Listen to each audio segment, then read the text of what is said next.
Is wholesaling dead in 2026? That's the question I keep hearing over and over again. With mortgage rates expected to drop to 6% and housing sales projected to increase by 14% next year, the market is about to shift. And what worked in 2024 and 2025 might not work in 2026 and beyond. So in this video, I'm gonna give you a straight answer. Is wholesaling worth it in 2026 or not? But besides that, I'm also gonna show you something that most wholesalers have never even considered. A different version of this business where assignment fees are 10 times bigger, the marketing costs are a fraction of what people spend, and your contract to close ratio nearly doubles. So let's get into it. But first, let me address the elephant in the room when it comes to traditional wholesaling, and that is oversaturation. Because this problem is real.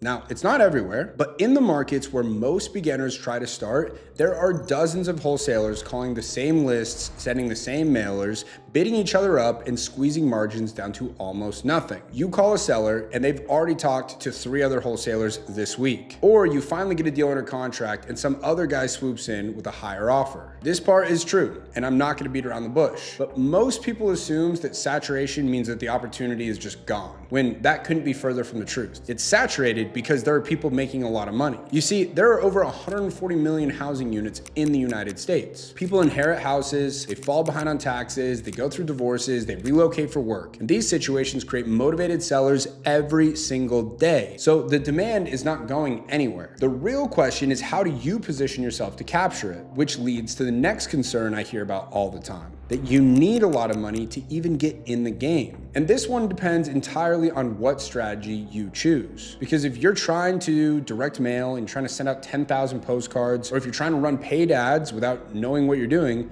then yeah, you're gonna burn through money very quickly. And if you're running a traditional wholesaling operation, you're probably spending more than $10,000 a month just to stay competitive in marketing. That is just part of the reality. Now, can you start with less? Well, yeah, you could pull a free list, you could skip trace it for a few bucks and just start making calls, but I'm not gonna pretend that that is the most efficient path, or is it the easiest way to compete in 2026? The third thing I hear is that wholesaling itself just does not work anymore. And this is the one that frustrates me the most. Because when someone says that wholesaling doesn't work, what that usually means is it just didn't work for them. And there's a difference between a business model not working and somebody not working the business model. Wholesaling is simple. Find a motivated seller, get the property under contract at a discount, sell the contract to a cash buyer.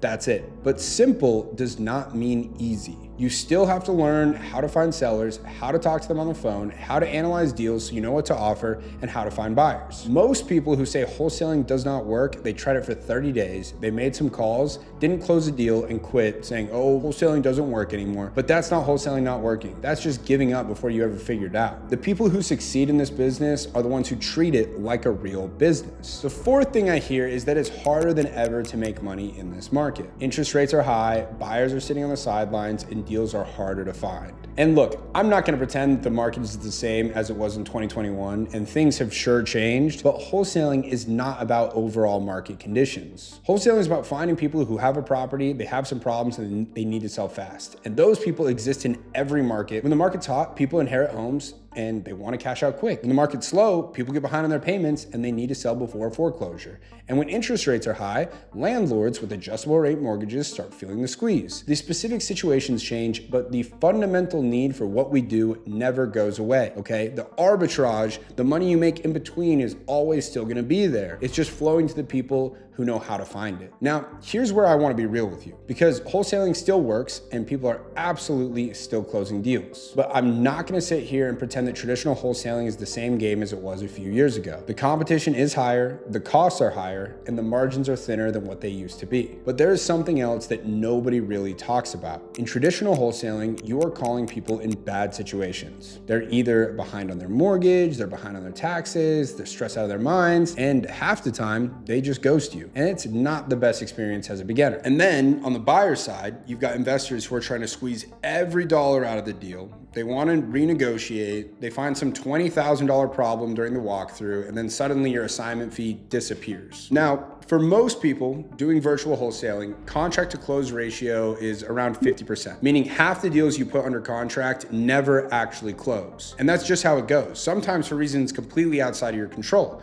And it's something that I dealt with for a long time before I realized there's another way to do this. And the best part is it requires the exact same skill set and it's based on the exact same business model. It's just a completely different experience. With that being said, welcome to luxury wholesaling. And once you see the difference, you will understand why I made the switch even after I've been in traditional wholesaling for over 6 years. Because in traditional wholesaling, you're looking at $10,000 to $20,000 assignment fees. In luxury, we're talking $100,000 plus. In traditional, at one point I was spending more than $50,000 a month to stay competitive in my marketing. Whereas in luxury, I'm never spending more than $5,000, and that's usually way less. In traditional, every seller is talking to 5 other wholesalers. But in luxury, if you go on YouTube right now and search how to wholesale luxury properties, there's nothing.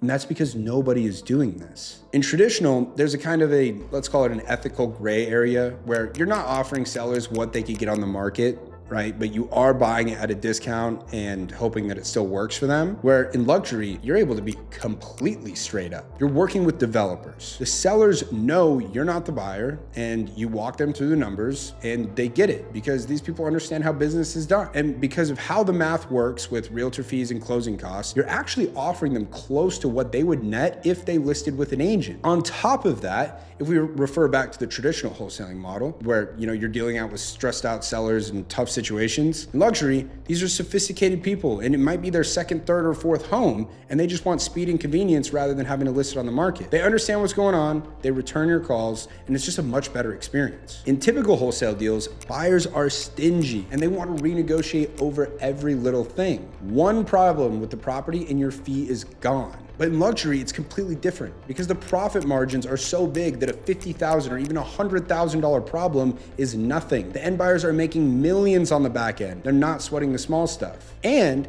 in traditional, like I said, your contract to close ratio can be close to 50%. In luxury, that's gonna jump to over 90%. So when you get a deal, you know that it's going to close. So when people ask me if wholesaling is dead in 2026, my honest answer is this. Traditional wholesaling is not dead, but it is harder than it used to be. And if you are going to put in the work anyway, why not play a game where the fees are bigger, the competition is lower, the sellers are better, and the buyers don't nickel and dime you? And that's why I made the switch to luxury. And if you want to do the same thing, you don't have to figure it out alone because I've already made the mistakes and I know exactly how this works and how to shortcut it. And that is exactly what we are doing with our students inside Lux Blueprint. First thing we're going to do is help you pick a market where developers are actively buying and the numbers actually work. Then we're going to build your marketing plan based on your budget and your time. And then every deal you find, you send it to us. I'll run the numbers and I'll tell you exactly what to do with it. And when it is time to sell, I can connect you with the buyers who are already paying these prices. So if you want to learn more about how you can join the Lux Blueprint, where we're going to take you by the hand and show you exactly what to do,